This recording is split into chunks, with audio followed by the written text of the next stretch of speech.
Assalomu alaykum, to'rdagi barliq roman anglag'uchi do'stlar. Biz danliq yozuvchimiz Jaloliddin Bakram yozgan Kona qapqan romanini o'qishni davomlashtiryapmiz. Oldin qismda biz Gul Badamning yutib ketgan Kona qapqanni izlab Azamshah buvayning uyiga kelgan yeri kep to'xtagan edik. Endi davomini o'qiymiz. Muzaffar 19 yoshga kirgan yili ajnabicha kiyingan o'ruq bir odam kirib keldi. Hilim yaxshi, u kuni Muzaffar uyda yo'q edi. Bu yat adam qo'lini ko'tarib bir haza duo qilgandan keyin birdilla ho'ngrab yig'lavatdi. Azamshah bilan Mahbusxon tanglik ichida bir haza sukutda o'ltirdi. Mehmon bir chaqdila yoshlarini surtib zuvonga keldi. "Mening ismim Fatqulla Rahim. Marhum Mavludning yaqin birodari bo'laman. U mening quchog'imda jon uzdi." Fatqulla burundan tortib qo'ydi. "Men rahmetining vasiyati bo'yicha sizlarni izlab kelishim. Garchi oradan 8 yil o'tib ketgan bo'lsa-mu, uning deganlari bo'ynimda qiyomatda qarz bo'lib qolishidan qo'rqdim." "Qani, so'zlayasizlar, qulqim sizlarda", dedi Azamshah Fatqullaga qadilib. "O'g'lim Mavlud zodi qandoq o'ldi?" Teklimakan qaraqchisi deb nom olgan Angliyalik Karnik Moller Teklimakan bo'yidagi eng oxirgi bir bo'stonliq Otbeshi kentidan yalib olgan 30 medikarni dandak o'ylik xarobasidan tepilgan buddizm davridagi bir butxonani qezishga qoldirib, uningga o'zining sodiq moliyi, to'xtiqo'l va tajribaga boy ikki mohirini mas'ul qilib bekitdi. Ondan yaqin do'sti, maslahatchisi Kinaton Boyis bilan Teklimakanning g'arbiy shimoldagi bir xarobelikka berishni qaror qildi. Chunki bu yer to'g'risidagi uchurni Isroil ismli bir kishi yetkazgan edi. Karnik Moller Kinatondan boshqa yana Mirkamil, Mavlud, Isroil qatorliq 5 Uyg'ur madikorni ilib, Isroil aparmoqchi bo'lgan xarobelikning xaritasini sizg'ili yo'lga chiqdi. Ular to'ygilar bilan 2 kun mengib, xarobelikka yetmay turibla qora bo'ron chiqib ketdi. Butkul jahonni qorong'ulik qoplab, g'oyat dahshatli qum to'lqinlari yopirilib keldi. To'ygilar pitirab, bo'zlab har tarafga qochishga boshladi. Bir to'ygidan o'lchash, qizish, tingshash, belgilash asboblarini darhol tushirib, Isroil bilan Fatqulla Rahimning dumbisiga manab bog'ladi. Isroil qochib ketdimi yoki o'ldimi belgili bo'lmaydi. Dam-dam shiddat bilan chiqayotgan bo'ron xotirjamlikni, tivissiz qumliq uyqusini buzayotgan bu odamlarga g'azablanayotganda qilatdi. Birdamdila qum cho'qqilari pastlab, cho'nqur jilg'alar tuzinib, yulg'unlar yo'qolmoqda edi. "Bir yerda turib olmay harakatni yo'tkilib turayli!" vaqirdi Karnik Moller yerda yetib olganlarni tepib. "Bo'lmasa qum orasida qolamiz." Chambarsimon to'planib, boshlarini bir yerga jam qilib, 7 odam dam-dam putlarini yo'tkab turatdi. Shundaqdimi, ko'zni yumib ochqicha tizg'icha qum ostida qolatdi. Ular darhol putlarini sug'urib olib, yana bir yerga g'ujmaklishatdi. Bir kecha kunduz g'azibi bisilmagan qora bo'ron tongga yaqin asta-asta pasaydi. Quloq, burun, eg'iz, javg'aylariga qum to'pa tushib, tunug'isiz bo'lib ketgan boylik qidirg'uvchilar bir-birini tuniyolmayli qilishdi. Faqat ularning hayot ekanligiga pildirlab turgan ko'zlarla guvoh edi. Texi atrofda yotla manzarlar paydo bo'lib, barxanlar, qum dövliklari o'rniga tuzlangliklar, edir va cho'nqurliklar o'rniga bo'lsa, qum tog'lari cho'qchiyib turadi. Mollar bilan Kinaton mingan 2 to'yga, suv va yemeklar ortilgan yana bir to'yga qayoqlargadir g'oyib bo'lgan edi. Ularning qum ostida qolganligi yoki qarorgoh chidirga qaytib ketganligini belgili bo'lmaydi. Bo'ron to'xtash bilan kun palita ichilib, yer jahon qizg'ili turdi. Atrof butunlay o'zgarib ketgan edi. Ular qayoqdan kelib, nada turganligini bilmaydi. Suv, yemeklik, kompaslar yuk to'ygisining ustiga ortilg'ashqa, bu 7 odamning hayoti xavf ostida qolgan edi. Ammo Karnik Mollerning suv qachilangan sudani uning bo'yniga esiqliq turatdi. Odam bolasi qursoq ochliqiga 10 necha kun chidayolgani bilan ussuzlikqa bardoshlik berolmaydi. Ular beshi qaygan, puti taygan tarafga mingib, 3 kun o'tganda mag'duridan ketib yiqilib qopib, ba'zida o'milab mingishqa boshladi. Mir Kamil Mevludlar bir yutum su uchun yelinib, yalvorib, hatto yig'lab, mollarini yumshatolmadi. Mollar faqat do'stlik kinatun bois muhim asboblarni ko'targan Fatqullah Rahim bilan Isroilga kuniga bir qitim bir yutum suv beratdi. Qolganlar qurib ketgan tomoqlarini chaqildatib, gaz bog'lagan qalpoqlarini yalab talmirishatdi. Rast gapni qilganda, ular tenab ketgan seri Taklimakkaning ichkirisiga borsi kelmas yo'lga qarab mengishadi. Payansiz qumluq ichida müdürüp, yiqilib, so'rilib, oralla qadam elayotgan Mir Kamil, Mavlud yana To'xti ismli 3 medikor 5-kuni bo'lolmay qilishdi. Ular maslahatlashib birdak Karnik mollarga etildi. Qum davollardan pomdaqlashib, pastga yumilinib, keskin elishish boshlandi. Ammo Karnik mollar tapanchisini chiqarib, Mir Kamil bilan Mavludni etib etdi. Bek acizlab ketgan To'xti bir chetda tugilib jon talishayotdi. Bundaq ishlarni ko'p ko'rib, toshbeg'ir bo'lib ketgan Isroil hechnim bo'lmagandek turadi. Lekin Fatqullah Rahim o'zini tuta olmay yig'lavatdi. Uy bir pas jimjitlikqa cho'mdi. Upuqdagi qora chiroq pildirlab kuyib, g'uva yurib turadi. Qayg'uliq hikoyadan yurigi alamzida bo'lgan Azamshah burnini tortib, belidagi oq buta uchida yoshlarni surtdi. Bovayning so'zlaridan, meskin chiroyidan ko'ngli ezilgan Gulbodam cho'nqir tinib qo'ydi.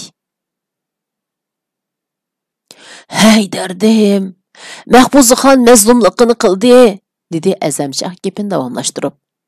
"Kechda Muzaffar kelishi bilan Fatqullah Rahimning deganlarini eqitmay, timitmay so'zlab berdi. Qini qizib turgan Muzaffar ajnabiyning ismini so'raydi. Mo'may, Kibir molla dedimu, Kerim molla dedimu, ey Davur mollaga yaqin bir nimen dedi-ku, deb ajnabiyning ismini aniq deb berolmadi.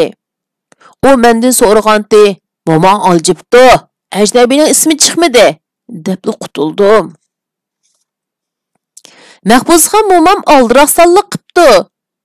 Shu emasmi? Mo'misning so'zlarini anglagan Muzaffar boshqachalar odamga aylandi", dedi Azamshah beshini chayqab. "U g'iloblik pichoqni yindan ayirmaydi. Karvon yo'lida biror ajnabiyni ko'rsla o'ldirman deb turib oladi. Mo'may ikkimiz uni ming balolikda yig'lab, qoqshab orolni to'sib qolamiz." Fatqullahning 8 yildan keyin kelib o'chgan o'tlarni po'ligini nimasi? Gulbodamning talaffuzi qattiq edi. U kelib qisosga urug' solmagan bo'lsa, Muzaffar aka mushu kunlarga qolarmidi? Heliqa ajnabiy qotillikning pash bo'lib qilishidan qo'rqqan cheg'i Fatqullahni Do'xon, Ming'o'y va Turpon Qirg'ucha taraflarga elib ketib, madigarchilik qilibdi. U 100 necha sandiq qimmatli boyliqlarni elib, do'ldiga qaytadigan chaqda Fatqullahni o'ldirib etmoqchi bo'pti. Biroq Fatqullah qechib ketib, boshqa ajnabilarga yalinib ishlagashga, yurtiga qaytolmay 7-8 yil o'tib ketibdi emasmi? Oradan shuncha yillar o'tganda Muzaffar u ajnabini qandoq tepibdi? Bu tarafi noma'lum. Biroq hiliqi ajnabi o'lmabdi ekan.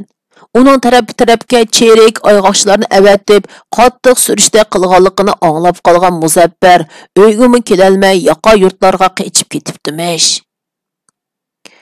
Aslida mundaq ish ekanda, Gulbodam o'yga botdi. "Ha qizim, o'zimning mungimni to'kib, sizdan tuzukini ahvol so'ray olmadim", dedi Azamshah. "Abdullah qandoq turibdi? O'zlari nima vajidan bu taraflarga kelib qoldi?" "Buvam obdan turibdi. U o'ltirs qopsa sizning gaplarini qiladi. Bakmi seg'indi." "Hey, darg'a. Kichigimizdan tortib, billa o'ynab, tang cho'ng bo'lgan emasmidiq?" Buvay michda yig'ladi. "Bolalikdagi do'st yorlikning o'ti yomon.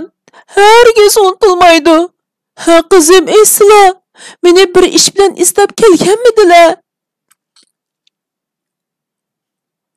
Gulbodam nemi sabablardan safarga chiqib qolganligini, qopqon yo'qolgandan keyin buvisining tulumu aramsizlanganligini oldirmay so'zlab berdi.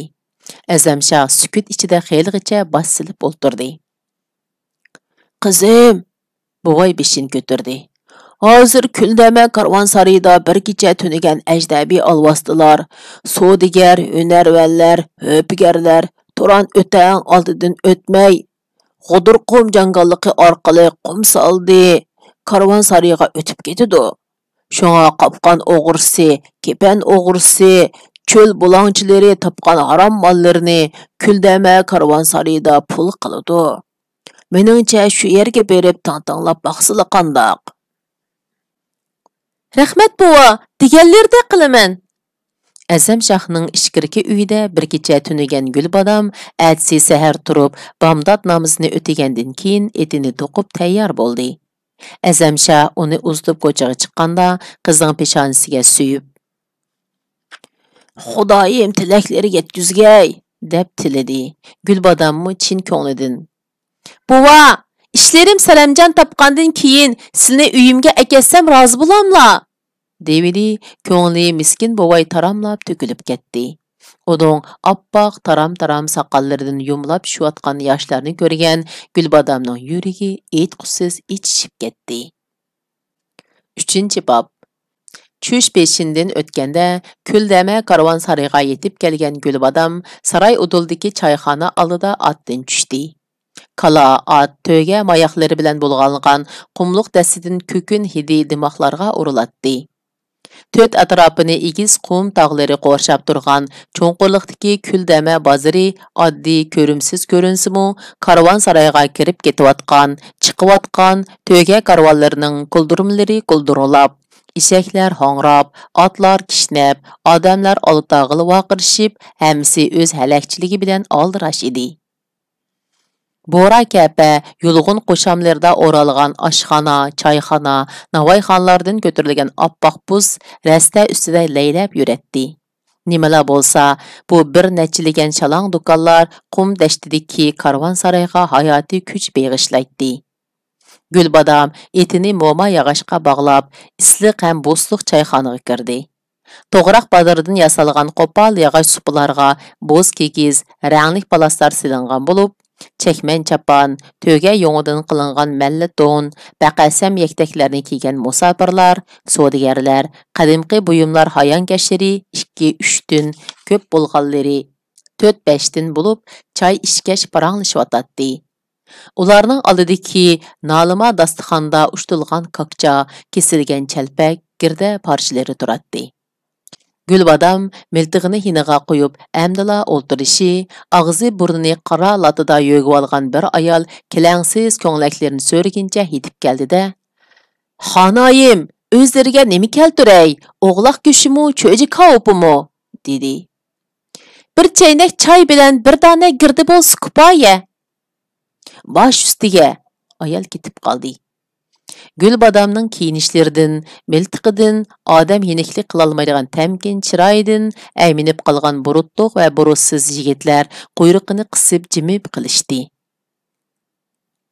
Misbat Nusta ushshaq to'ralgan girda bir chaydak choy piyola oldidagi dasturxonga qo'yilgandan keyin Gulbodam ichida bismillohni o'qib bir parcha girdini choyga tugirdi. To'satdan o'zidan bir quloch yiroq yerda o'ltirgan 3 odamning so'kpiti quliqiga kirib qoldi. Ularning biri shapaq to'piliq qora saqqalliq, 40 yoshlardan oshgan odamda qiladi. Yana biri bo'lsa, yashinib qolganiga baxmay, saqiliga qizg'uch xina qo'yib olgan bo'lib, u oldidagi baqasam to'n kiyib olgan odamga nimalarnidir davatadi. "O'ngdinglarmi?" dedi qizg'uch saqal odam. Oqsipil xarobiligiga kelgan O'rus janob bilan ingliz sayyoh bir-biriga qurol chalishib qopti. Tasli qopti bir-birini etib atkili. "Xudoyim to'g'ri qildim." Shapaq to'piliq yaqqisin chishildi. "Ajoyib paranglarkina bu. Na'nalardan kelib bizning narsalarimizni talishib urishadigan." "Shu emasmi?" Baqasam to'lliq gilini qirib qo'ydi. Bu xalq yo Xudodan qo'rqmasa, yo arvohlardan hiyiqmasa, qabrlarni ko'lab, lahat ichiga kirib, ota-bova podshohlarning ustiga yopgan yepak ekandas, ostiga solgan gilam, gullik palaslarni sug'urib ilib chiqaverdi ekan. "U imonsizlar Xudodan qo'rqamdi." Shapaq to'piliq qo'lini shiltidi. Özümüzmü eski xalq zodi. Ata-bovalardan 70 pushtimizdan qolgan tabarruk narsani ko'tarib kelib, shapaq narqi setiyotmamdi. 10 kundek bo'ldi-g'o deyman. Bir odam qadimqi zamonning qopqonini ko'tarib kepti. Sotamsan desa sotmayman dedi. Ammo koni bo'lg'ini bilan qopqon emasmi? Hech kim uni ocholmadi yoki qurolmadi. Yigit o'zim bilmaydi emasmi? Gulbodamning cho'chib ketgini o'ziga ayon bo'ldi. Lekin gapning oxiri qandoq bo'lganligini bilish ko'yda o'ndimay parang'a quloq soldi. U odam o'zini qopqonni qurishni bilmasa, baqasam to'liq masxirada kulib qo'ydi. Undaqda umi o'g'irlagan yoki qumliqdan qezib olgan gap. Onima dedinglar, bunimi dedinglar, ular qanchalik ishdi? Qizg'u soqol choydan bir yutum ichib so'z boshladi. Mana men Turpandan kelgan dorigar. Xotandan tebobat dorilarini olqilmoqdim. Bir necha oy bo'ldi, Turpan qarg'ujiga 2 aka ufka gumonliqlar. Bu yerdagi gumonliqlar degani girmonliqlar demakchi. Kelib yolg'on 20 dak dehqon bilan kona xarobliklarni qezib otidi. Pah, bu chupur yuz olvaslar Turpannimi olib qo'ymabdi-da. Shapaq to'pliq demiqini qoqdi. Ey Xudo, u imonsizlarning ajisini bergaysan. To'xtanglar, gap texi orqasida. Qizg'u soqqolning ko'zlari chakchaydi. Qarg'uchilik xeyli martabalik 2 kishi heliqi gumonliqlarni yo'qlab kelib nima debdi demamsizlar? Ha, nim debdi? Qiziqsindi baqasam to'liq. Qani so'zingizlar, zoti muborak. Apandilar, sizlar bo'ytaq ishkansizlar. Er kishi uydan 15 kun ayrilsa, biror mazlum bilan vaqtliq nikoh qilish sunnatdir degan aqidamiz bor. Shunga sizlarda o'ylab qo'yib savob topmoqchimiz debdi. Nima? Bu kutilmagan ish bo'ldi-g'o, debdi akisi Fon Likok. Sizlar bizni mushkul ahvolga tushirib qo'ydinglar. Bu qandoq mumkin bo'lsin? Sizlar tortinmanglar. 2 martabali kishining biri qo'lini ko'ksiga qo'yibdi. Biz ikkimiz qizlarimizning ma'qulligini elib kelgan edik. Himmatinglarga rahmat, debdi Fon Likokning inisi Batas. Bizning xotin bolalarimiz bor. Shundoq, debdi Fon Likok. Bu yerda zinoxo'rlik qilganlarni 25 darra urish odati bor ekan. Bizning podshohimiz xotin ustiga xotin olganlarni 50 darra urg'izib jahannamga uzutib qo'ydi. Bu Peter Hopkerikning Angliyaning Yepak yo'lidagi ajnabiy alvoslar degan asrning 191-betidagi tarixiy voqeaga asosan badiiylashtirilgan bir voqelik ekan. Shapaq do'piliq bilan baqasam to'liq qizg'u soqqolliqning gapini anglab, og'zi ochiqla qoldi. Xeyli martabalik ham obro'yli 2 mo'tavarning pul manfaat uchun qilgan nomussizligi ularni hang-tang qoldirgan edi. U ajnabilar uchun 2 qiz degan nimaga arziydi? dedi Shapaq do'piliq achchiq bilan. Ularning qezayotgan qimmatli boyliqlari oldida 100 qiz akilib bersami qiyo ko'zin solmas. Ular birdam jimib qilishdi. Aralıqda Gulbodam kelib adab bilan salom berdi ham Shapaq do'piliq odamga iltijo qildi. Aka, o'zlarini malol qildim. Gulbodam susqina ta'zim qildi. Baya sizli qopqon to'g'riliq gap qildilar. O yigitni tunimla. Yo'qsu. Shapaq do'piliq qizning latofatidan ayminib qolgaydi. Tunimayman. Tunji qitim ko'rishim. Taqturqi chiroyi xatlarida bordi. Bu qandoq gap bo'ldi o'zi? Shapaq do'piliq hamrohlariga o'ng'aysizlanib qarab qo'ydi. Qopqonning atrofiga ko'p odamlar to'planib olg'ashqa, uning chiroyiga zaht solmabdiman. So'rashimdan ta'ajjublanib qolmisizlar, dedi Gulbodam muloyimlik bilan. Haq ocholmaydigan, ham qurolmaydigan u qopqon ota-bobomda qolgan tabarruk edi. Bir kim o'g'irlab ketdi. Men uni izlab uzoq yo'llarni besib keldim. U yigit Shapaq do'ppa jallangandek bo'ldi. Mushu tuvanga qarab mongdi. Jazm qila olamanki, u G'udurqum orqali Qumsaldi karvonsarayga berishi mumkin. Ha rost, u 40 yoshlarni oshgan qariroq odam. Rahmat sizlarga, Xudoyim tilaganlardan ortiqroq umr bergay. Qapqan to'g'riliq Erixning nimada uchurga ega bo'lgan Gulbodam choyxonchining haqqini berib, miltig'ini oldida darhol chiqib ketdi. Paranxumar hiliqi dilkashlar uning orqasini qaraganicha boshlarini chayqashdi. Ba'zilari lavlarini tishlab, ko'zlarini chimchiqiltib ketdi. "Poh-poh, erkishdek ajabmu sharandoz maslumkina", dedi qizg'u saqqal qeri. "Polvonlardek miltiq esib olganini ko'rmamdigan. Texay yuzi ichilmagan halvadek qiladi. Konularda o'g'il tug'ilsa polo, qiz tug'ilsa halva deydigan odat bor.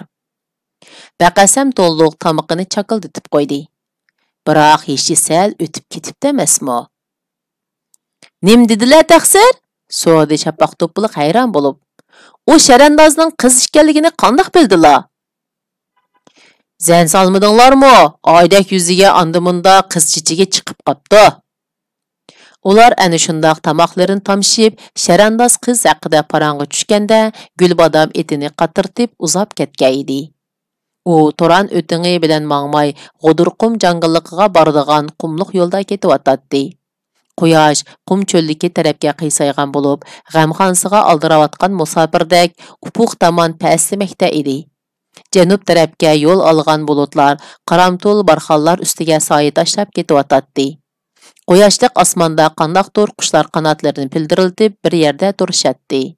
Qumliq yo'lning ikki tarafida chakanda, yantoq, tikanlik chetellar andimunda uchrab qoladi. Kuldama karvonsarayi bilan Qumsaldi karvonsarayining oraliqi yaram ot uchun bir kunlik yo'l edi. Gulbodam karvonsaray dang darvozalarining taqilishidan burun yetib berishni ko'ngliga pukib, etiga qamcha soldi. Gulbodam G'udurqum jangolligi ichidagi agri-bugri chatqanlikdan o'tib, pastlikdagi qumushliqqa kelganda, qo'sh atar miltiqining zatorini qayirib, tepkini bastila etilgan qilib qo'ydi. Chunki bundaq egiz o'sgan oq pöpüklik qumushliqlarda yava tunguzlar kuchiklab ko'payatdi. Qavallari tumshiqida patqaq tilg'ab qumush yiltizlarini yigashga, ularning javg'aylarining ikki tarafidan chiqib turgan bir g'erishdek magini pichoqdek o'tkir bo'lib, ot, kala, hatto yo'lvoslarningmi qornini yerib atalaydi. Mekijillarimi kuchiklaridan qizg'inib, yovuzlashib ketadi. Agar ularning peshonisini taxlab atalmaganda, eg'ir oqibatdan qutulish tas edi. Yıllar bir timim suv ko'rmaydigan dash qumliqda goh-goh uchrab qolgan qumushliq, sazliqlar odamning aqlini lol qiladi. Gulbodam o'zicha buning sirrini mundaq yashatdi. Har yili 6-7 oylarda Qaraqo'rim tog'laridagi qor-muzlar erib, shiddatli kelkun yomrab keladi. Andin Tarim daryosining suvi qinidan teshib, Taklimakon qumliqlarga singib ketadi. Cho'nqur yer tegidagi suv qum tarafidan sumurilib, barliq dashtga takshi tarqalsimi, faqat cho'nqur jilg'alarga, o'ymonliqlarga sirg'ib kelib, ko'l hosil qiladi. Taklimakon qumliqlarida suvsiz qolgan karvonlar mushundaq ko'llarni mo'chal qilib mangishadi. Uning suvi battam, qirtoq bo'lsimi, tinab ketgan sayyoh va boyliq qidirg'uvchilar uchun jonga aram turadigan obi zamzam edi. Qumushliq ichidagi chig'ir yo'l intayin xatarlik edi. Ba'zi yerlar otning puti pitib ketadigan, ba'zi petiq bo'lsa, ko'p yerlarini so'ngan qumush, necha yillik qumush chavar chatqanlari besib olg'ashqa, ot putlashib tez mangolmaydi.